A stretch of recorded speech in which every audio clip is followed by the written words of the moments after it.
वर्ष दक्षिण Africa series में कप्तान और उप कप्तान देखकर आप हैरान। क्या अब टीम इंडिया के कप्तानी भी फॉर्मेट से नई कोटा सिस्टम से तय होती है? चलिए बात करते हैं। भारत और दक्षिण अफ्रीका के बीच T20 सीरीज में सूर्य कुमार यादव को कप्तान बनाया गया और शुभमन गिल को उप कप्तान।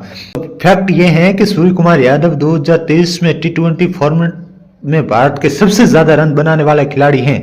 उन्होंने पिछले साल 48 की औसत और 180 से ज्यादा स्ट्राइक रेट से बनाए रन। वही शुभमन गिल ने 2023 में शानदार ओडीआई फॉर्म दिखाया, लेकिन T20 में उनका प्रदर्शन उतना ही दमदार नहीं रहा। अब बीसीसीआई का कहना है कि ये नई लीडरशिप बैच तैयार करने का हिस्सा, लेकिन फैंस इसे कह रहे हैं कप्तानी का कोटा सिस्टम, क्योंकि हर सीरीज में एक नया कप्तान और नया उप कप्तान देखने को मिल रहा है। रोहित कभी आराम पर, हार्दिक इंजीनियर में और अब सूर्य गिल की जोड़ी मैदान में। लोग पूछ रहे हैं क्या वर्ल्ड कप से पहले ये प्रोग्राम टीम को मजबूत बना रहे हैं या और उलझा रहे हैं? कप्तानी बदलने की नीति सही है या सिर्फ कोटा गेम है? कमेंट में लिखिए। हमें चाहिए फॉर्मेट्स न कि कोटा।